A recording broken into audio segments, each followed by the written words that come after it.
Hi, this is Phil, and I'm here to tell you all about the Capes and Lunatics Patreon. Get early access to all of our interviews, including the monthly Chichester chats with writer and comic book legend D.G. Chichester, new episodes of classic Capes and Lunatics shows, including The Quantum Zone, This, That, or the Third, and many, many more specials, all completely uncensored. Access starts for $3 a month, full video when you pledge $5 a month. Check out the link in our show notes or go to patreon.com/capesandlunatics. Hope to see you there.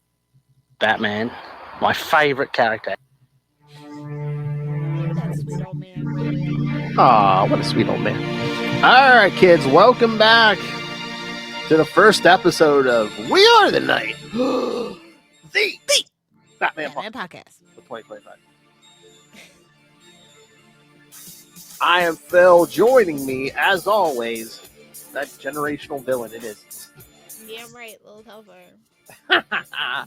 That's right. And for Byrne January, which many of the shows are doing, we're going to be doing, the 3 miniseries for Batman Superman Generations. So, yes, this time we'll be doing Batman Superman Generations. Should be a 1 behind it, but. That's what she said. Oh, my. Oh, my. I wish Lilith was on camera so I can see the eye rolls. You'll hear them. All right, so yes, let's jump into these. There's a lot of goodness in these. All right, it's a strange definition of goodness you got going there. Oh my! I was like, how many times the guys told me he's had something good, and it's been All right, so Batman and Superman Generations #1. From January 1999. Oh, we gonna party like it's 1999. I always do. Writer. Oh God. Why do they do? They have like. Oh, well, I guess some of the credits changed. But all right, for the first chapter, writer, penciler, inker, and letterer John Byrne. Colorist Patricia Mulvihill and editor. It's the same people for Family Matters too, so I don't know. Oh yeah, at first I thought it was different, but yeah, so I don't know why they split it up like that. All right, see. I think they were going through that whole Superman suit where everybody had to get credit. Maybe. Maybe. I love that it's an imaginary tale, by the way, because he has to be special. Because the rest of them are so real. Not even an Elsewhere, an imaginary tale. It's an Elseworlds, yes. All right, so the first chapter is 1939, The Vigilantes. Bruce Wayne and his, oh God, it's in quotes even, honey, Julie, arrive via private autogyro at the Metropolis World. Julie Madison. Mm-hmm. Gardner Fox and Bob Kane had a ball with her. Oh my. But yeah, arrive at the Metropolis World's Fair, only to be caught in the path of an Electrox, a mechanical man on a rampage. Electrox has been taken over by the Ultra Humanite, a frail old man in a wheelchair who is nevertheless a ruthless criminal mastermind. Just before Julie is crushed, Superman arrives and stops the primitive robot. Later that night, Wayne, his guise as the Batman, searches... The Bat-man. Exactly. What, the name of Stanley? Searches for clues at the fair and encounters Daily Star reporters Lois Lane and Clark Kent. Ooh, that doesn't feel right, bro. Again, trying to make everything count. They're trying to make everything count. Oh, jeez. Oh, man. Looking for the drop. I don't know if I can find it. It's too many pages. It's okay. Doesn't feel right, bro. It's so salty. There you go. I don't feel so good, Mr. Stark. Oh, there you. It's funny because it's the other feed. Yes. All right, so So yeah, Daily Star reporters. A piece of metal alloy discovered by Lane leads to an altercation that night and a convergence the next. Don't say that word. Why'd you say that word? The next day of Lane, the civilian Wayne, and the Ultra Humanites henchman. Lane is kidnapped, but Wayne is saved by the intervention of a young circus acrobat named Dick Grayson. The Bat-Man later locates one of the henchmen and coerces the location of Ultra Humanites' hideout from him with some unexpected help from Superman. The two mystery men invade Ultra's HQ, which is hidden under the World's Fair, but the bad guys make their escape in a rocket ship built into the Pyramax. They start the countdown on a bomb hidden in a hyperglobe, but Superman is able to throw the globe at the fleeing rocket and kill two birds with one stone. He didn't save him. It's 1939. I didn't kill him. Gravity did. What's that still? If I known you were there to catch him, I wouldn't have let him fall. I didn't kill him. The sun stopped it. All right. You want to talk about that one, or should we do the next chapter? We can just go ahead and do the next chapter. It's okay. Okay. Well, it's like, get it done. All right. So the next one, 1949, Family Matters. A very pregnant. I do that. Did you hear now he's Jaleel White's running around. I guess he has a new book out, but he's claiming he has a big schlong. What is happening? Mm-hmm. We are in the darkest timeline, bro. Well, I guess he needs to keep his Urkelos to himself, bro. Unless he just wants some street cred, because I'm sure everywhere he goes, everyone's like, "Oh, hey, Urkel." He's like, "It's Stefan." I don't know. Jaleel White has been off the deep end for a while, though. So. A very pregnant Lois Kent has been kidnapped by the Joker, who says that he knows Superman is Clark Kent. Superman bursts. He's in the Skeleton Crew, allegedly. Oh, really? Yeah.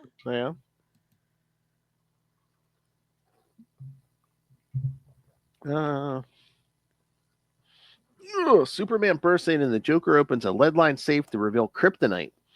Superman is seemingly weakened, but quickly shows he's unaffected and is shot in the back by Lex Luthor. Luthor pulls off a mask to reveal the cowed Batman. And then flashback to the Batcave 24 hours prior. Alfred and Batman are discussing Dick Grayson's imminent departure for college while the Bat Signal awaits a response. Dick appears dressed as Robin, and the two answer Gordon's call as a team for the last time. Tony Gordon, Jim Gordon's son. So not even Gordon. Jimmy Jr. So I know he's already Jim Gordon. What's the deal? Like, John Byrne said he wanted to make this one in the same continuity as the Batman Captain America, right? For some random reason. I guess. Yeah. I don't understand. I don't know because I don't know if he wants all his stuff. I don't know. Yeah, guess it's a random thing to want to do. I mean that was like a World War II thing. I mean, remember we did that with Kristen, but yeah. So I mean, if that's in the same universe, that takes place between these two chapters. Yeah, that's what I'm like trying to like put together here. Oh Lord, he just wants a bigger collection. I guess. I do like all the different kinds of kryptonite in this one, though. Mm-hmm. Yeah, I mean, that's the thing. He tries to make everything that pretty much happens in continuity. Just we're aging out in real time here. Yeah. But yeah, Tony Gordon, Jim Gordon's son, has replaced his father's police commissioner with the endorsement of Batman. What the name of 66? He informs them that the Joker, duly deputized, Philip. Exactly. He informs them that the Joker, though, it's been 4 years since we thought he died in that nuclear blast, has been seen at a robbery at the Metallurgical Institute. I'm trying to remember, was there a nuclear blast in that Batman Captain America? Maybe that's what they're talking about. Because that'll be 1945. Yeah. Initially puzzled because the Joker is only interested in wealth and the Institute has no precious metals. Batman believes he's found the answer in a connection to Superman. Batman and Robin take the Bat Jet to Metropolis where they meet up with the Man of Steel. back to the present, Superman is creeping Robin out by mimicking Luthor's voice as they watch the scene from a nearby rooftop. Superman starts to go in despite the danger from the green kryptonite, but Robin has another plan. The two villains relate to Lois how Luthor freed the Joker from the Siberian labor camp where he had been imprisoned after being captured from Nazi Germany. Also, the Joker could steal something even more rare than Green K. Just then, Superman enters, hovering above the floor, and announces he'll allow Luthor to do what he wants if Lois is freed. Luthor gloats while Joker drags Lois behind a lead shield, ostensibly to protect the unborn child. Just as Luthor is about to open a second lead line safe that contains gold kryptonite, stripping Superman of his powers forever, a heat vision blast melts the safe in the slag. The real Superman shows himself, and the second Superman rips off his disguise to reveal Robin. So Batman and Robin have disguised themselves as Superman. Joker gets knocked out by Batman, who was secretly saved from the bullet by Superman. Luthor uses the Green K against Superman and attempts to escape in a rocket which blows up, much as happened the first time Luthor encountered the world's finest heroes. In the aftermath, Superman explains to Lois that the elaborate hoax was needed to flush Luthor out of the honeycomb of lead-lined tunnels and trick him into deactivating traps on the safes. Unfortunately, they realized that the baby didn't react to the Green K because he had already been exposed to the Gold K, permanently realigning his DNA and rendering him human. To spare him of the psychological damage of growing up the human son of Superman, Lois and Clark decide to keep Clark's secret from him forever, because that's not going to blow up in their face. Yeah. Batman and Robin return to Gotham, where 1 year later, Alfred is tending bees and reminiscing about Bruce's wedding 6 months ago. His new bride appears and announces she has something to tell Bruce while holding some knitted baby booties. Bum bum bum. Well, it's like, pregnancy? Okay. True horror. True body horror. Sorry. All right, thoughts? Okay, so like in case people don't know what Generations is, it's John Byrne's brainchild. So they're kind of like looking at the mythos of Superman and Batman as like publishing history and like what the story would be in real world time as they age, and it's like 10-year intervals with each chapter. Mm-hmm. I don't know why he did this. He just wanted to. I guess because he comes from Marvel and Marvel has done stuff similarly. Maybe. And again, there's like certain guys like him, like Grant Morrison, they want to try to take everything that's happened since 1939 and make it like matter. Like it happened. Even if it was like a hallucination, it happened. Yeah, but I don't really like their takes on it. Like I think that's an interesting premise, but like it just can't work in comics, I don't think. Exactly. Yeah. Especially with DC specifically. Like it's a little easier to do with Marvel. It's way harder to do it with DC. It just is. Well, yeah, because it's I mean, characters have been around over 80 years. It's like, okay. Yeah, through so many hands and so many things and so many crises. It's just like, I mean, it's a nice thought and it's an okay enough story. But yeah. I don't know. I just feel like this is definitely like John Byrne loves to put his John Byrne all over everything. And sometimes that rubs me the wrong way, and I think it rubs me just a little bit the wrong way in this one. I think yeah. Especially the whole thing about like, oh, the baby was exposed to Gold K, so I'm just like, okay. Yeah. The big blue Boy Scout's gonna lie to his kid forever. Okay, sure. It's like you're doing a Silver Age story, but like meanwhile, yeah, things will get dark here soon, kids. So dark. Mm. But it's John Byrne. That's his thing. Oh yeah. Yeah. Drawing scantily clad women and yes, making things dark. Yes. Like I said, things get really weird right now. Like if you just look at the cover, you're like, yeah. What the hell? What, number 2? Yeah. Oh yeah. Just that hair on the Joker. Yeah. All right. Should we do number 2? Well, let's get into it. All right. So yes, Superman, Batman, Generations, number 2, February 1999. Got this. I think we got the same teams here. Yeah, we do. Yeah. All right. So the first chapter is 1959, Strange Days. Yeah, it was. This is like Superman fighting aliens in space. If you know, you know. I love Oh this. yeah. I love this wacky time for Superman so much. Oh yeah. Golden Age and Silver Age are some of my favorite Superman stories, as showcased on Unlimited Justice. Yes. Oh, we got to do more of that this year. Yeah. Yeah. You have your electric mullet era. That's fine. No, we can do some Golden Age Superman. I mean, we were talking about, more punching Nazis in the face. I mentioned that to Justin. And he said, "Oh, Justice Society has some of that." Oh yeah, I have a lot of it. Yeah. Batman Both is the old and the new one, actually. exactly. Batman has followed a wooden building in Gotham City that has somehow sprouted legs, setting Enough his said. enough said. Setting his bat gyro on autopilot, he lassos the building and rides it like a bucking bronco, trying to get it to calm down. He's like, careful, careful. I'm a pillow princess. Careful. Ugh.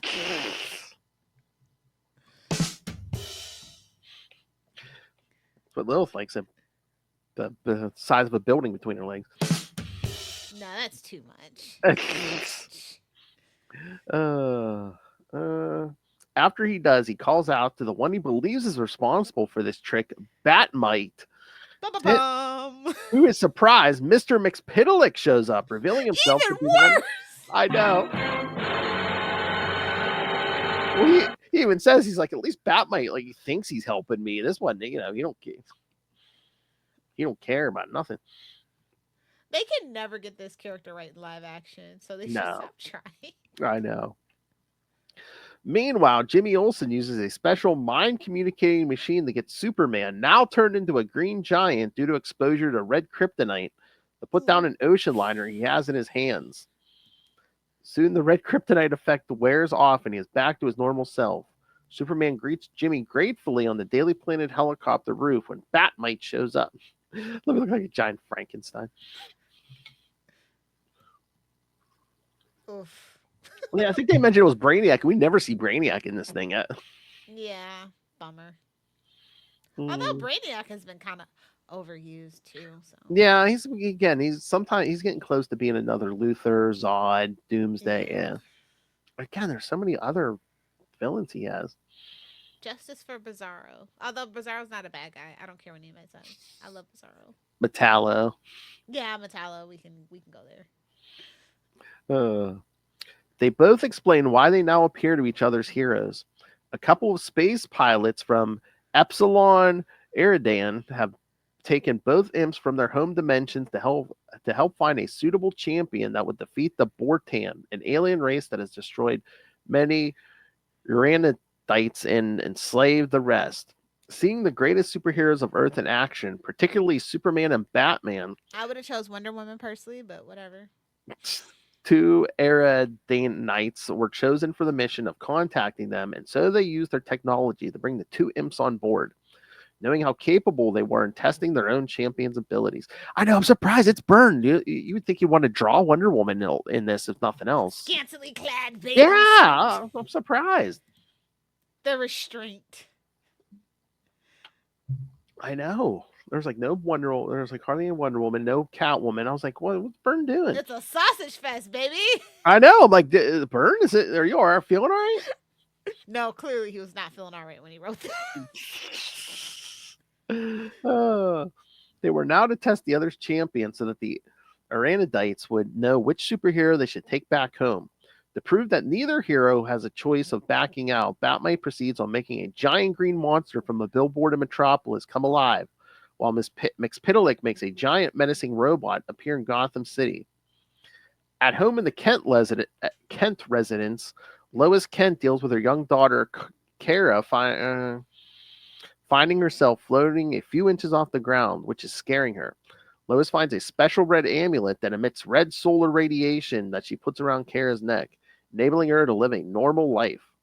Over at the Wayne estate, Alfred the butler finds his master's son, Bruce Wayne Jr., testing out his Uncle Dick's Robin costume and doing workouts in the Batcave in the hopes that he will someday become the Boy Wonder.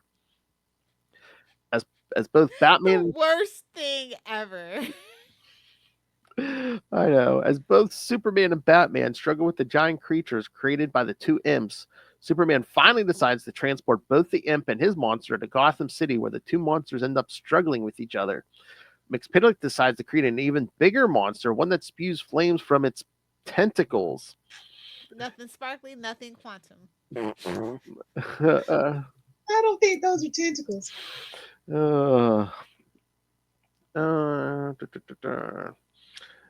As a last-ditch effort for either Superman or Batman to be chosen, Batman is prompted to flee on his bat gyro, but bat-mite grabs the flying vehicle, causing Batman to almost be toasted by the giant creature.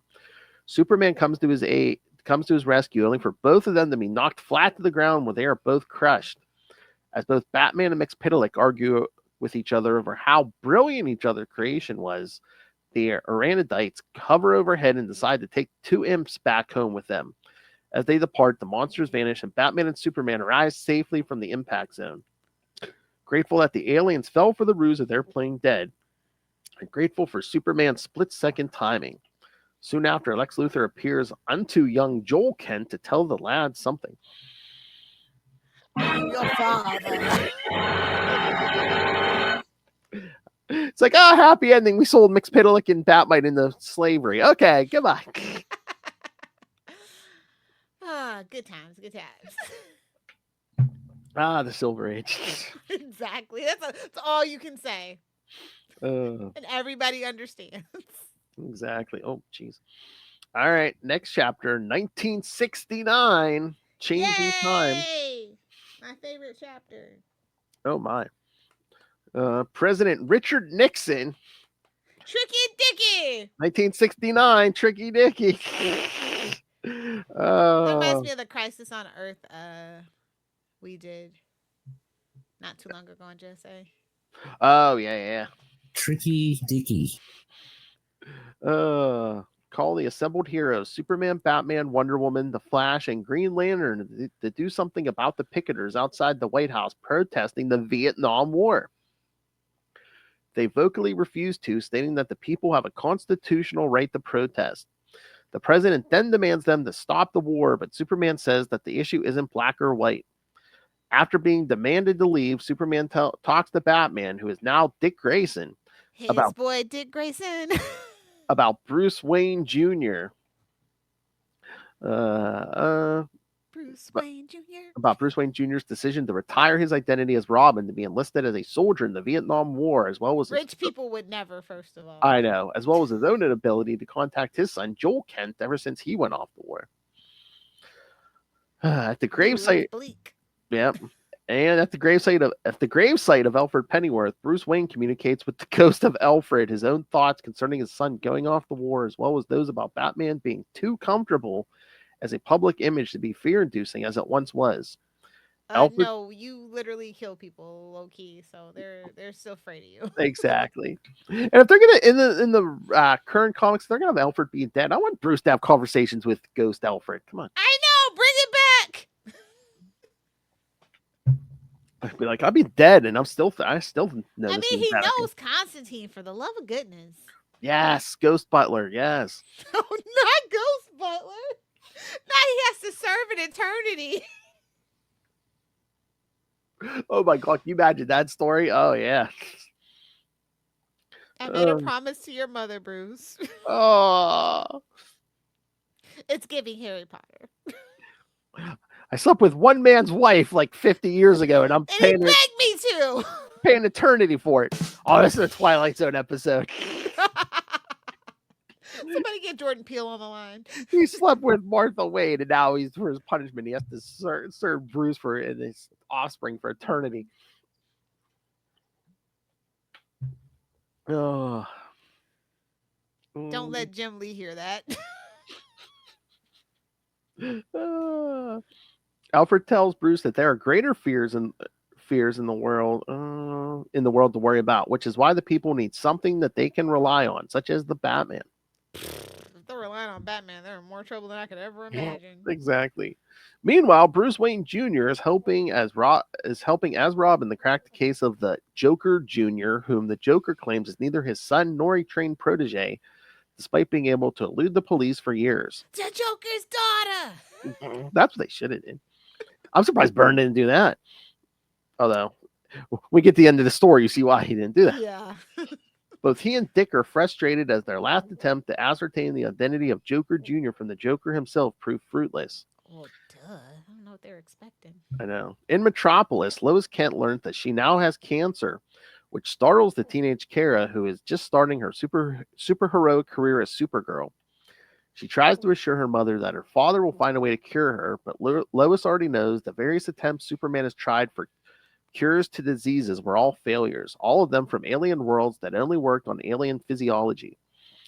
Lois feels resigned to her fate and to die and tells Kara not to talk anymore about it as she flies her mother back home. In Southeast Asia, somewhere near Vietnam, Joel Kent's troops got lost and are beginning to worry that their commanding officer has led them to where they could be ambushed when Joel reappears, stating that he has found a possible village that's hiding Viet Cong troops. Although they lay waste to the village, the troops find no possible evidence for any troops being there and so beg for Joel to order a retreat. Ignoring the request, Joel decides to massacre the survivors in order not to let their commie masters know that the U.S. troops have been there. I told you Lex Luthor was his father. One of Kent's soldiers realizes this has gone far enough as he cocks his pistol, ready to fire. I know, this is getting dark. At the back... Vietnam was messed up. Well, yeah. At the Batcave, as they receive a clue from Joker Jr. about paying an old lady of many facets a visit, Bruce Wayne Jr. suggests his also going disguised as Batman in order to cover more ground, but Dick Grayson and Bruce Wayne nix the idea, saying Dick and Bruce Jr. should simply separate and find out what else that they can shake out of the Joker. Dick as Batman follows the clue to the to the Gotham Diamond Exchange building where he believes Joker Jr. is going to strike, while Bruce Wayne Jr. as Robin visits the Joker in his jail cell again, only to find a dummy lying under his blanket, a makeup kit hidden under a table, and plans to the Diamond Exchange, which include things that weren't included in the original blueprints. Realizing that those new additions could put Batman in danger, Bruce Wayne Jr. quickly races to the Diamond Exchange. Are they glossing over the fact in this story we're calling him BJ? Exactly. Meanwhile, Dick Grayson as Batman tries to hide out and wait for the Joker Jr. to steal the valuable diamond on display at the exchange when a trap door opens into a narrow shaft lined with razor sharp blades. I don't think he would name his son Junior, though. I think he would probably name him after his father. Yeah, he would. Or Alfred's middle name or something. Like, I don't know. I know. Well, this Silver Age like Batman is quite the egomaniac. I guess. I think the wife did it. All right, hold on. Oh yeah. Oh, that wife thing is so weird because they never like name her. They never really tell us. Doesn't matter. She's a baby factory. True. She's barefooting in the kitchen where she belongs. So. All right, hold on, Lilith. Hold on. Some relatable content for you coming up. Dick falls down the shaft,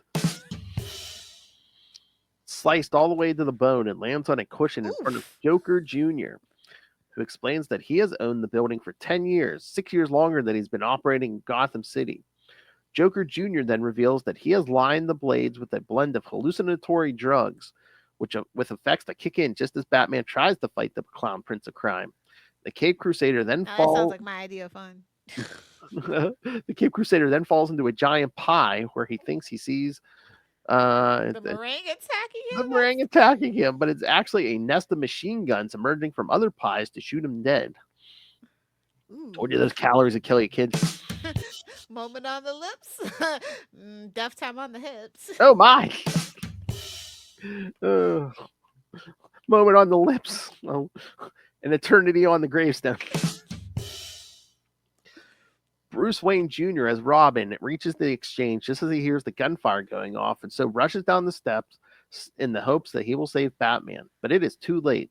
As the police waiting outside finally enter the building, Joker Jr. peacefully surrenders himself to them, taking off fake facial hair and a wig to reveal himself as the original Joker, now proud that he has accomplished his life's task of killing Batman. But his victory is short-lived when Bruce Wayne Jr. emerges as Batman, carrying the dead body of Dick Grayson in Robin's costume, saying that the Joker didn't kill Batman, he killed Robin. It wasn't with a crowbar this time. Exactly. No, just machine gun fire, Lilith. That's quicker. Yeah. Just saying. Ow, you shot me, you a-hole. Exactly. At the funeral for Dick Grayson, Bruce Wayne Jr. now contemplates on whether he should go to Vietnam or stay in Gotham to be Batman, as the city now needs Batman more than ever. He decides to let his father have influence to keep him out of the See? war. Mhm. Clark and Lois advise Kara to finish college before she pursues a career as a superhero alongside Bruce Jr. As the Kents return home, Lois finds a telegraph waiting for them. She is in shock when she reads that Joel Perry Kent is reported as killed in Aw. action. Yeah. Well, although stay tuned, kids. Yeah. Yeah. We'll talk about that next time.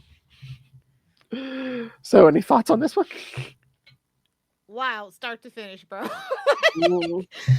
Just like I don't know, man. Like he was definitely smoking Grant Morrison's doobie. Had to be. Joker masquerading as his own son for like 4 years. Now Then he that's go- commitment to the bit. Like I you gotta know. appreciate it. And then he would go back to prison to hide. He's like, alibi. He was no. We all know the haciendas underneath the Arkham. Oh, You know? yes. I accept that canon forever and for always. Nobody can take it from me. I want that. Yes. Wish Byrne would have threw that in. And I'm assuming. These are okay stories. Like okay, like I understand what he's trying to do, but I don't know. Just the fact that it's Byrne trying to do it, like I said, putting his Byrne all over everything, dragging poor Batman into it. Yes. And we never, and I assume since we never see them again, yeah, it's like bat-mite and Mixpidalick are just, again. Sold into slavery forever and for always. Mhm. I mean, they're impish powers. They'll get out. They'll get out of that. Now that's the side story I would love to see. Oh, how funny would that be? It'd just be like, yeah, don't come back, or we'll sell you in the human trafficking again if you come back. Yeah. We already talked about the books this week, so Well, we got 2 more to do. I know. I'm just saying. I know. Oh, that's what I was gonna say. We got plenty to talk. All right, you ready for number 3? Yeah, let's do it. All right. Twilight of the Gods. Oof. I mean, it's a better, actually, the actual story of Twilight of. Never mind. Oh my. All right, Kate. So, Same team. yep. I was gonna say, man, some of that cover give away some stuff. Yeah, I like the cover though. Yeah. Oh yeah. So 1979, Twilight of the Gods. As Lois Lane is in the hospital undergoing treatments for cancer, she rejoices with her husband Clark that the marriage of Bruce Wayne Jr. and Kara Kent is now public news. They joined their houses. Mm-hmm. As Dr. Hollert enters the room, promising that he will enable Dick Lois. hurts. Whoa! Sorry. Lilith's personal physician. Cock rum wiener.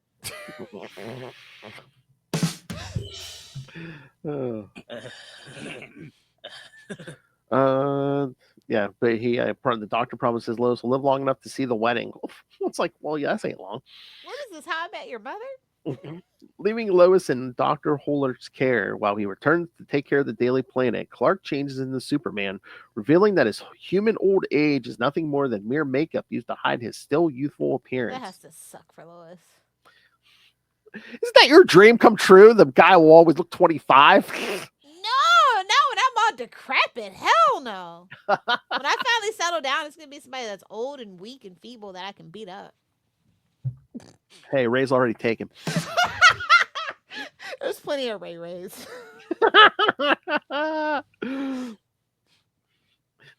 Well, like they all play with their decks. Come on. Exactly. Mm. Oh, here's Brainiac finally. Oh, yeah. Flying into the newspaper storage room, Superman hides back in the makeup of old Clark Kent as he emerges from it. On board Brainiac's ship, Bruce Jr. as Batman and Kara as Supergirl work together to prevent the computerized tyrant from taking over Earth by causing his ship to implode.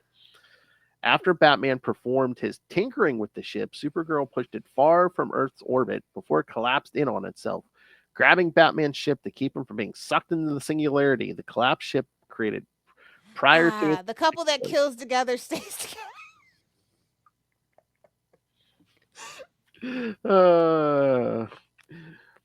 Well, Meanwhile, on Earth in Metropolis, Jimmy Olsen tells Clark Kent that he is retiring from the Daily Planet and will soon go on to work as a novelist.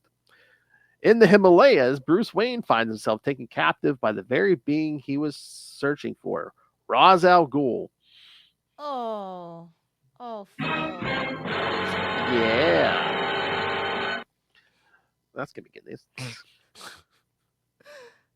Bruce Wayne finds himself back in Gotham. Bruce Jr.'s mother visits him, saying that she will never miss out on her son's wedding just because she and her former husband had differences. Told I you don't she was know, just a baby factory. but doesn't Bruce Jr. just think, oh, hey, yeah, I was wondering because I haven't seen mom in 4 years. It's like, well, don't act like your mother of the years. She's enjoying that alimony. Don't worry about it. Oh, I'm sure. They're having those widow parties. How long? Oh, he's in the mountains. I'm sure he's dead. Yeah. Like, ma'am, you have to wait 7 years to declare. No, do it now. 7 years, 7 days. We were on a break. 7 years, 7 days. What's the difference? He's an old man. He can't climb those mountains. During this visit, as Bruce Jr.'s mother goes back inside his penthouse apartment to get the wedding present she intended to show him, Kara shows up in her Supergirl costume, removing her black wig and taking Bruce Jr. high above the buildings to make love with him. There's the burn of it. Whoopee. There's the burn of it all. He showed some restraint. But I mean, not to get too inside baseball, but I'm just like, she's wearing a skirt. Why does she have to take the whole thing off? Maybe it's like a unitard with a snap underneath. Maybe she just likes to feel the sun on her skin. You know, she is a Kryptonian being after all. The wind in her hair, Lil. Exactly. Oh. How if I had a penthouse, I'd definitely be doing it out on the balcony, getting some fresh air. Oh my. Dropping her Supergirl costume on Bruce Jr.'s mother as she reemerges. That's the worst part. Just dropping your clothes on the mother's head. Yikes. It's your boy, but he ain't no baby no more.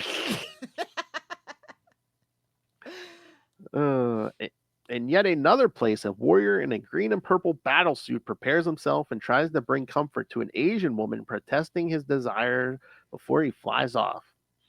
The wedding finally takes green and purple battlesuit. You say? The 80s. Oh, whoever could that be? Well, or who's helping him? The wedding finally takes place at Wayne Manor, and everyone is in happy spirits, with Dr. Hollert invited to the event as repayment for his services in keeping Lois. I saved your life from cancer, and you only invited me to a billionaire's party. Thanks. Yeah, here's a really nice dinner. Thanks for keeping her alive. Suddenly, a man wearing green and purple armor attacks Clark Kent with kryptonite radiation, making it impossible for him to breathe and exposing Clark as Superman. Kara quickly changes into Supergirl in public, believing the masked armored man to be Luthor, and is ready to confront him, but he blasts her away a great distance with a powerful burst of energy from his chest. Oh my. After he flies off to deal with Supergirl, Clark and Lois find themselves trapped in a force field with Dr. Hollert.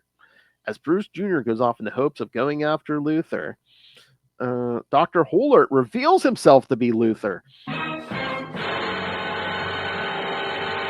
casually pushing the weakened Clark aside and breaking Lois's neck before he transports himself away. Talk about a cold-hearted snap. Yeah, what a dick. He kept her alive for years. Then he's like, hey, guess what? All that work I did, snap. Man, what a dick. Gotta love you some Luthor. He's committed to the bit. Oh, yeah. Choke that chicken. I don't think that drop is appropriate. I know. But the armored man finds Supergirl in a spot where she crashed down and causes his armor to break apart, revealing himself to be Joel Kent. Believed to be dead, but is now alive. He tells Kara that though his troops shot him and left him for dead, a Vietnamese woman found him and nursed him back to life. When she contacted Lex Luthor, whom Joel considered to be a father to him, she came home with Joel and became his wife. It is then that Joel engages in a fight with his sister Kara, saying that their father purposely exposed him to gold kryptonite for fear that his son would have greater powers than his own, powers that Lex Luthor had seemingly restored unto Joel, which he demonstrates by plunging his hand into Kara's chest, ripping her heart Get a out. vibrating hand, and you get a vibrating hand. I know. Lilith, that's not the... You get a vibrating hand, and you get a vibrating hand. Well, he didn't vibrate nothing, man. He just punched right through. As Batman finds and mourns over his dead wife's corpse, man, Joel returns unto Luthor, finding his body beginning to shrivel up. Luthor then revealed to Joel that it's the side effect of the formula that he gave to Joel to restore his powers, a side effect that he claimed Superman had lied about when he told his son he couldn't find a way to restore his powers without killing him. Superman sooner after arrived, finding his son dead and angry enough to kill Luthor when Luthor transports himself away yet again, revealing his form to be nothing more than a hologram. Joel's wife, Melee Kent, appears, showing Superman his grandson, her and Joel's son, whom he discovers also has no powers. Bruce Wayne Jr. as Batman shows up, telling Clark that his grandson will no longer carry the burden that Joel did, and also saying that even as they both suffered losses in their families, this may be the opportunity for them to rebuild and start anew. Okay. Damn, that's bleak. So yeah, how dark is this? Yes, Superman, yes, both his children and his wife are dead, and yes, the new Batman's wife is dead. But like even bleaker, the next story, there's the president is absolute trash. Oh, I knew that was going to catch you. Yes. All right, kids. 1989, Crime and Punishment. President Harold Jordan watches in disbelief a transmitted video recording of Superman, now with graying temples and a black border around his S symbol, as he strikes Lex Luthor dead with a piece of metal piercing his body and hitting the computer behind him, electrocuting him. So it's not a lot. I'm going to stab you and electrocute you. Just to make sure, you know? Exactly. He knew Superman had undergone such a tragedy, losing family members and having his secret identity exposed, which would eventually drive Superman to such an extreme, drastic action. Nevertheless, the president takes his cabinet to a secret place built at great taxpayer cost, where it houses a sample of green kryptonite that Superman had entrusted the United States president since the time he gave it to Richard Nixon to use in case Superman would ever become a danger to humanity. A little callback. I love I think they even call it, the irony, he trusted Nixon. Tricky Dicky. Will's like, never trust them tricky dickies. Tricky Dicky. Why do we have a drop for that? Because. It was just a really nice package. Why do we have? Rumpy Pumpy. Oh. Well, because the hard master. Well, yeah. The Hard Master. Exciting times to be a pimp. However, upon reaching the chamber, which required the use of special radioactive suits to even approach, the president discovers that the kryptonite sample is gone. Bum, bum, bum. Meanwhile, Bruce Jr. as Batman flies that batplane towards Superman's Fortress of Solitude with the stolen kryptonite sample, ready to use against Superman should he find him inside the fortress. Unfortunately, his tri-dye scanner is unable to pick up Superman's unique biosignature in the fortress, so Batman resorts to a bit of vandalism of the fortress artifacts to get Superman's attention, though he pauses when he sees the statue of his dead wife, Kara, as Supergirl. Suddenly, Superman emerges and fights Bruce Jr., who then notices that the Man of Steel isn't fighting at his full strength and is now sustaining wounds from Batman's blows. Superman then tells Bruce Jr. that he is now no longer Kryptonian, that his powers have been stripped away. Superman explains how this happened, as he had spent the past 10 years looking for Lex Luthor and not being able to find him. He suddenly discovers him hiding out in a metallic structure and flies in, ready to deal him justice. Luthor then shows Superman various deaths that have occurred since he had been so busy tracking down Luthor. First, Jimmy Olsen, then his wife Lucy, then their 2 children, then Perry White Jr., deaths that he himself had Why would orchestrated. John Byrne do this? It's John He's Byrne. absolutely a menace. I know.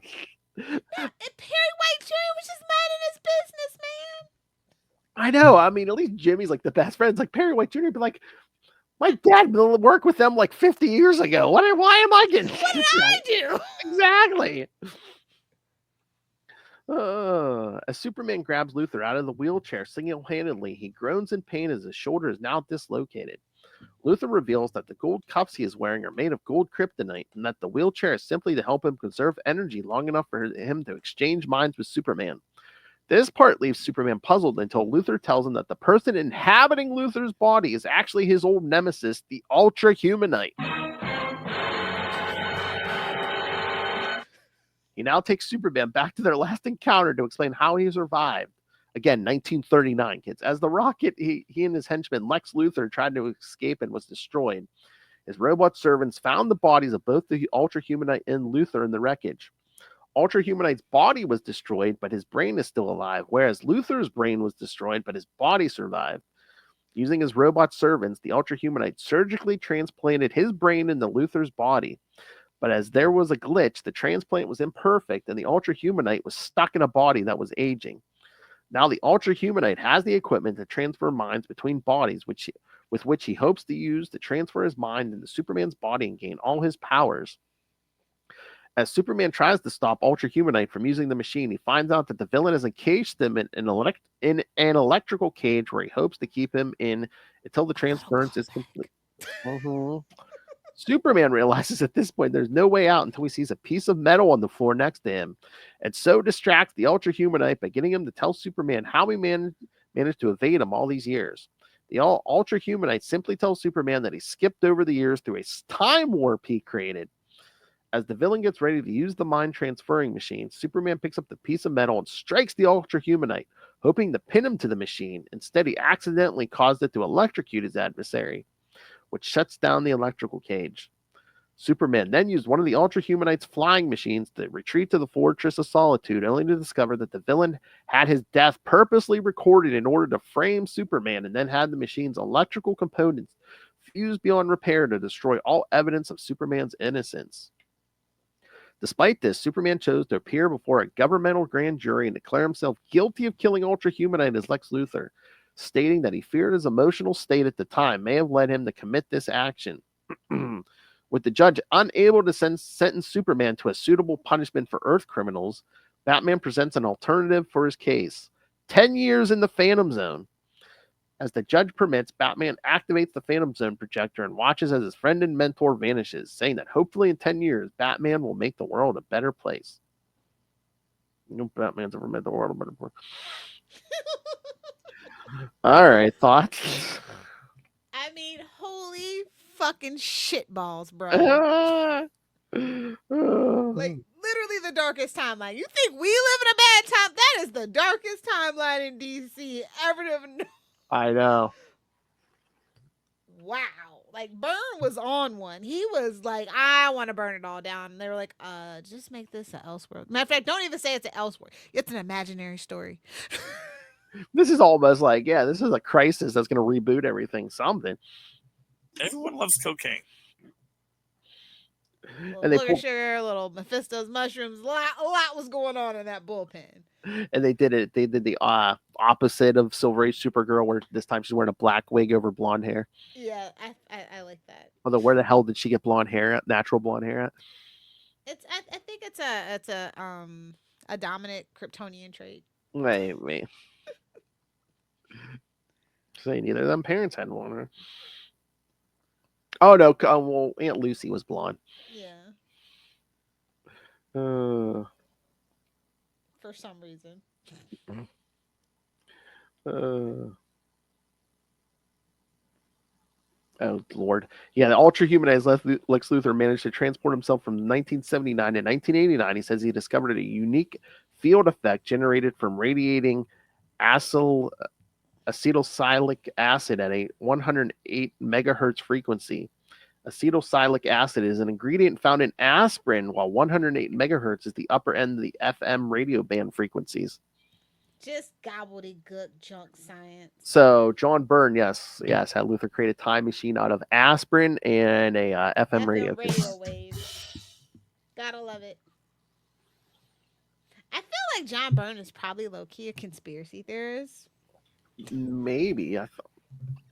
Cause that's some tinfoil hat shit right there, bro. Yeah, you gotta decalcify your pineal gland, and I'm just like, okay, sure. I'm like, well, fluoride, it would be fluoridated, not never mind, kids. Don't stay in school. Some children were truly left behind, and George Bush will pay for his crimes one day.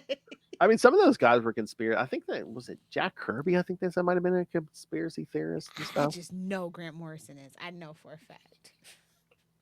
You can't do ayahuasca and not be a freaking conspiracy theorist. Don't I'm you have sorry. to be on this? Don't you have to be? Compute. Don't you have to live on this planet to be a conspiracy theorist? Burn. Yeah, this was absolutely just a bonkers. Like, holy crap! Like, I can't believe they let him publish this. Well, yeah, this should be like in a safe somewhere. This should have never saw the light of day. Hard drives, that you're saying? Should be locked up tighter than the Green K. I think you're allowed to get away with a lot more as long as you slap Elseworlds on it. I don't even think this should. I mean, it's not. It's an imaginary tale. They didn't even want Elseworlds on it. What's so funny because, like, for most part, Elseworlds were like one-issue things. This is a big. This is 4 issues. Yeah, it's a lot to take in. Hey, oh yeah, and hey kids, yeah, there is this. All these 3 miniseries are collected in an omnibus. I got it on Amazon. But it's a hardcover. It is hard. You know, Mama loves a hardcover.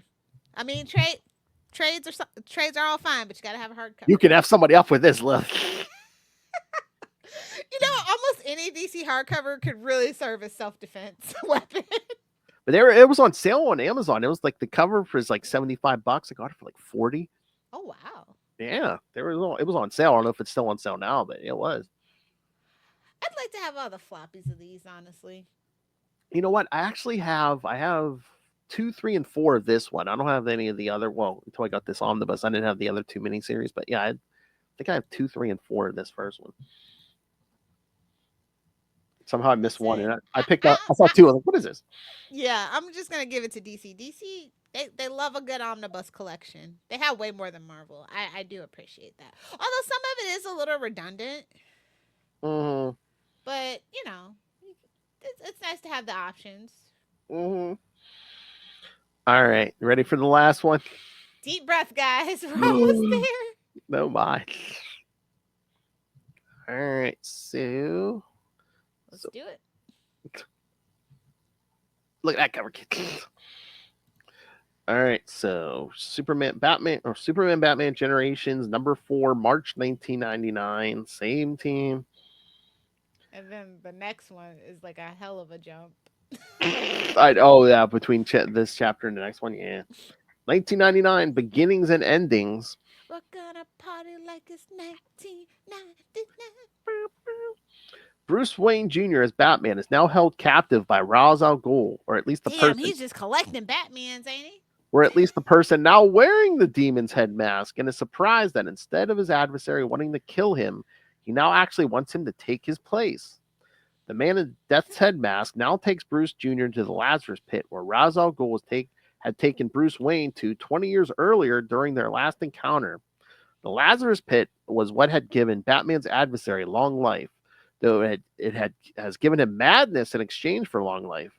Ra's proposed that both he and Bruce Wayne should go into the pit, though this will cause one of them to die while the other is given immortality. Without any choice except to be killed for refusing the challenge, Bruce Wayne went into the pit with Ra's al Ghul, experiencing the same pain as the fluids of the pit engulfed them, and Bruce not letting go of Ra's as he tried to climb out of it. Little backstabbing bitch. He tried to back out, and Bruce Wayne's like, Ross is like, I don't do Twinkies or toaster strudels, so. Roz's daughter Talia watched them both be engulfed by the pit, then soon raised the platform, only to reveal one body left on it, which turned out to be Bruce's. Said, oh, thank God. The man. I was getting tired of that man. Exactly. Although I don't know if they're a thing or not, because Bruce is a lot older than her in this. The man wearing that never stopped Byrne. The man wearing the demon's head mask then removes the mask to reveal himself as Bruce Wayne, now restored to the prime of his youth, although with a bit of a white streak in his hair. Oh, Mr. Sheffield. Bruce Wayne Jr. is surprised to find this out, as he was surprised that Bruce now had control of Ra's al Ghul's secret empire, manipulating it over the years so it now delivered food and medicines to needy countries instead of drugs. And now Bruce is intending to turn over control over the empire to his son for one single purpose: to become Batman again. He's like, I got some news. I guess you guys don't get the news down here. You don't get a little CNN. I think Bruce is just like, yeah, Channel 52 down here. No, Bruce, yeah, come back, live in this mountain, run the thing. I want to be Batman again. A dog with a bone. Well, what if the son was like, no, I don't want to. Soon, Bruce is back swinging over the buildings of Gotham in his Batman costume again, enjoying the sensation of his now youthful body being pushed to the limits as he instantly takes down a criminal with ease. And you get crushed by a recycler, and you get hung by a bat plane. I'm in shape and horny again, boys. Watch out. Oh, God. Look out, Gotham. He then goes over to Bruce Jr.'s penthouse apartment and activates the Phantom Zone projector to let loose Superman, giving him some time off from his 10-year sentence for good behavior. Clark is excited to see his old friend Bruce again, with his youth now restored, as is a 20-year-old Asian male adult who now calls himself Nightwing. With a K. With a bitches. K. And a hyphen, of course. Exactly. Like, your Marvel is showing, Byrne, please. Although he addresses Bruce as being his grandfather, having been raised as Bruce Wayne Jr.'s son, Superman knows that he is actually his own grandson and says to the young man that he will make a fine heir to the House of El. With Bruce perplexed by Clark's decision to let the truth of Nightwing's heritage be known, the three of them now fly to the Ultra-Human Knight's metallic fortress, where Superman feels the answer lies to his enemy's taunts of having all of his powers. The fortress is sealed off by an impenetrable green shield, which Kal Rayner, the new bearer of the River, boo, get him out of here. And Alan Scott retired. Could be worse. It could be Guy. Removes upon his arrival to help. As the four heroes enter, Kal uses the energy ring to scan the entire fortress for anything that might be what Superman is looking for. Nightwing spots a vial of liquid in a lab, which Kal confirms is resonating at the same frequency of radiation as kryptonite. Superman swallows the liquid and soon discovers that his strength powers have returned. With all his other powers restored as well, Superman mixes the same formula and gives it to his grandson for him to also have Superman's powers, although on a limited scale. Of course, can't let the kids be great. Well, he has those dirty human genes in him. Yeah. A month or so. Please, every House of El, all those male members of the House of El have had human wives. So It's a fetish. Okay, exactly. A month or so later, Bruce and Clark watch Nightwing as he soars through the sky, getting used to his newfound abilities. He joins them on the roof of a building as Clark prepares to leave Earth to help countless other worlds who may be in need of him, believing that Earth will be in very good hands with its heroes present.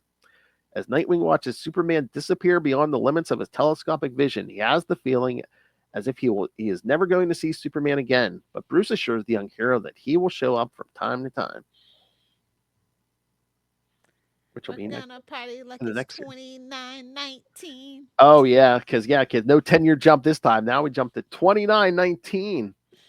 1929. But we're going to talk about 1929. In a distant part of the galaxy, Bruce Wayne's bat-themed starship orbits a cold, inhospitable planet that his instruments detect as possibly being Superman's new fortress of solitude. Transporting down to the surface, wearing a portable force field, Bruce activates a secret door that turns out to be a platform that lowers him into the vast fortress filled with all sorts of mementos that his friend has collected over the past 9 centuries. Talk about a hoarder. Oh, yeah. Soon, Superman greets him with long white hair and some facial lines, noticing that Bruce is also slightly aging. Long white hair. Boo, long-haired Superman, boo. Boo, long hair, long white-haired Superman, boo. Bruce says that although the effects of the Lazarus Pit haven't worn off, he still ages 1 year every 100 years. Damn. I know. Superman says of himself that the older he gets, the slower his body ages. Time to take a dip in that Lazarus Pit. Exactly. Right in the face, love. The two of them reminisce about their first actual encounter with each other in 1929. It wasn't 39 like that first issue, kids. Clark Kent joined a junket of journalism students in Gotham City where he met his future partner, Lois Lane, and his future friend, Bruce Wayne, the person behind the Gotham Gazette's essay contest, which Clark and the other students won. As Clark and Lois got to know each other as they toured through Gotham City looking for a story to write, a robot emerged from a nearby building on a rampage. Clark saw through his X-ray vision that the operator inside the robot was Lex Luthor. Telling Lois to stay safe near a doorway, Clark goes into action as Superboy Boo, Superboy! to take the robot down. That is oh my god, what a hypocrite. Remember when Byrne rebooted Superman after Crisis? Like, no, he's never Superboy. Exactly. And now he's like, come on, Superboy. Soon the robot has Lois in its grasp, and as Superman told Luthor to let Lois go, Luthor responded by repelling Superboy with a flamethrower. Who does he think he is? Lois, Firefly? Bruce, watching the action from the Gotham Gazette office building, summons Alfred the butler to bring the costume he's been preparing to wear. Fetch me my costume, Alfred. Soon, Bruce joins the action on the street in his colorful masked identity, also telling Luthor to let go of Lois. Luthor's robot tries to swat Bruce, but its arms can't reach where he is perched, and he is threatening to open the robot with a shaped charge. Luthor decides to retreat and thus take off on a seated hovercraft. Superboy tries to stop Luthor, but sees the robot is now running amok, and so deals with the robot by removing the arm still clutching Lois and then flying the machine to the moon where it is safely dumped. He returns to see that Bruce has helped Lois be freed from the robot's arm's grasp, and without risking exposing his true identity, he uses the name Lois has suggested for him, Robin. Boo. Yeah, boo. After Superboy, Robin, and Lois examine the building that the robot came out of, Lois has determined that it came from the laboratory of Dr. Erwin Stanislav. Superboy flies Lois to the lab while Robin gets there by motorcycle, where they meet the scientist, who is all too eager to tell them about his former assistant, Rex Thorl, who has used his equipment to design a robot for robbing the Gotham City Bank. However, Superboy instantly detects the smell of spirit gum and removes a face mask to reveal Lex Luthor underneath. He immediately grabs Lois and activates a helipack, which he intends to fly away. Superboy tries to stop him again, but this time Luthor pulls out a piece of kryptonite, which immediately weakens Superboy. As Luthor gloats over his victory of seeing his adversary fall, Robin bends a piece of metal into the shape of a boomerang and uses it to knock the kryptonite out of Luthor's hand, covering it with a lead pipe. Luthor then dumps Lois on the Robin and tries to make a getaway, but Superboy stops him by breaking one of the helipack's propeller blades and catches him in his fall. Soon the police arrive to take Luthor away, and before the heroes take off, Lois gives Superboy a kiss on the mouth.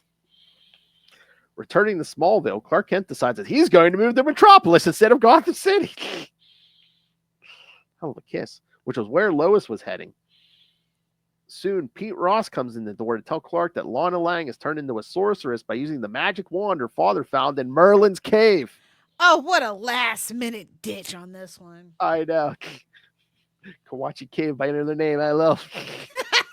No, the worst, the college years where she turned, where what's her face? Oh, yeah. Mom. Oh, yeah. It's a mess.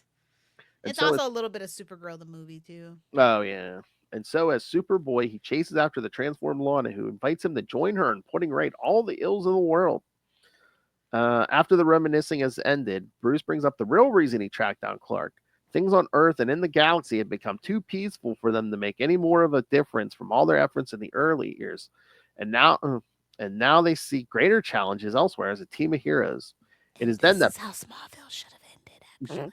It is then that Superman shows Batman another ally who can join them, his wife, Lana. She reveals that one of her magic spells has given her immortality and that she's never stopped loving Clark. Together, the three of them are ready to tackle whatever trouble they can manage to get themselves into. She's been tracking her for 700 years. What a stalker. She's obsessed. He's got that superior stick. Oh my. I A was, super stick, some might say. I was waiting for Lilith to say, "Attorney, you were the redhead." Okay. Superior puss. All right. Thoughts. Wow, from start to finish. I know. And again, if you're gonna end on the lawn thing, like you're saying, don't just jam it in at the end there. But how about if you're gonna do a flashback story? How about having lawn in the flashback story? The whole Literally story. the Hail Mary 13th hour play. I was just like, bro, you have all this time to do that, and that's what you just. Well, I guess it's better than, oh hey, Lois is alive. Nah, that's a robot. I keep around. I mean, A little Hellfire you would didn't do see it. all the mementos. Like, what's in that Matrix Bay? Don't worry about it. That'd be Lilith. She'll be 1,000 years old. Oh, I know Joe Manganiello survived. Nah, it's his robot. A clone, a robot, hybrid. Don't worry about it. Joe Manganiello can get it. But yeah, this one is wacky. Yeah. Stay John tuned, Byrne, kids. man, you just never know what you're gonna get with John Byrne. Honest to God, like it's such a wide variety of things that you could get. Oh my, yes. Although I must say, yeah, we didn't get a ton of scantily clad women in this, so That was my biggest disappointment, especially considering that he was the artist on it and he was the writer on it, mhm. and he did so much work that I was just like, oh, I mean, maybe he was trying to show his growth. I don't know. Maybe I can't remember if the second and third miniseries are more scantily clad. I really haven't read them, but I was gonna say this show might have the least scantily clad John Byrne content this month. I don't know. Sorry, Justin. He's getting John Byrne Tiger. He's Yeah. He gets the better end of the stick on that one. Hey, all right. There's just nothing to say, but what a John Byrne story. Wow. And guess what, kids? 3 more weeks of it. Ready to have your mind blown again? Whoa! All right, kid. Just a bunch of dead bodies here. It ain't no. Yeah, truly. Just Although he fire couldn't. and ash, bro. he literally burnt it all to the ground. Although he couldn't get away completely, he did have that, Supergirl doing it in the sky scene. I mean, if you could, you would. Don't lie. Yeah, I know, but I'm surprised it's Byrne. I'm surprised he didn't give us at least one panel her like ripping the, He had other fish to fry, apparently. I guess. Not any more room for the dead bodies. Yeah, he was on a burn it all down kick. He wasn't really worried about everything else. That's right. Byrne definitely started the fire. All right, but yeah, next time again, more Batman Superman Generations #2, another 4-issue one, and then 2. Then we'll do Batman Superman Generation 3 1 through 6, and then Batman Superman Generations 3 7 through 12. We'll break up that thing. There's a 12-issue one. Oh my god, they were really on the John Byrne train. That's right. All right, so send us your thoughts on all the John Byrne goodness. Choo choo! All aboard the John Byrne crazy train. Oh my! All right, so send us your thoughts. Email us CapesandLunatics@gmail.com or call the voicemail 614-382-2737. That's 614-38-CAPES. And remember, you can find all things Capes Lunatics episodes, social media, merchandise. Get your brand new Capes Lunatics merch, the classic Capes and Lunatics merch. The merch. And of course, yes, then don't anger that immortal threat. Rain ran the money on us, so Lilith doesn't have to come after you. Use the Cash App link. Cash App link. Make it rain. And of course, the Patreon, where again you can find exclusive, uncensored content. And if you are a Patreon member, you can suggest topics for us to discuss, as Justin has many times. Someone get that. Be like Hootie. Yeah, someone get that sweet old man on the phone. Tell me to send us something. All right, so subscribe to the Patreon at patreon.com/CapesandLunatics and find everything at tubespace.ao/CapesandLunatics Podcast Network. It's tubespace.ao/CapesandLunatics Podcast Network. More vicious and brutal than ever. Lilith, Blue Sky. Yeah, find me on Blue Sky, Lilith Hellfire. Blue Sky, whatever. Either do the 6 or do the 9. And I'm on the Blue Sky, Nightwing PDP, got Capes and Lunatics Podcast Network on Blue Sky, and a bunch of our friends on there. I know Will's on there. There's a bunch of us on there. So yes, follow a bunch of us on Blue Sky. Don't pull it out unless you're going to use it. That's true for guns and penises. All right. All right, everyone's still in shock. So thank you for joining us again. 3 more weeks of John Byrne here.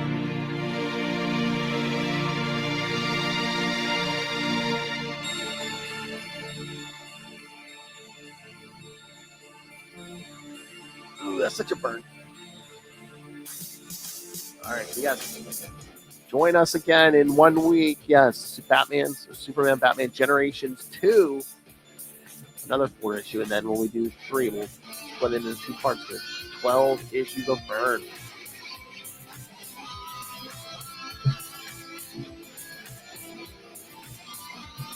Ooh.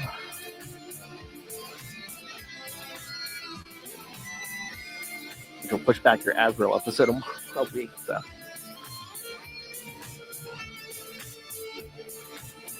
Can't hold on the Byrne. All right, kids. Come back next time. Remember to join us. Same bat time. Same bat channel. We are the night. We are the night. The Batman Podcast. We're back, baby. Happy 2025. Yeah. We ended the story of some nice old men.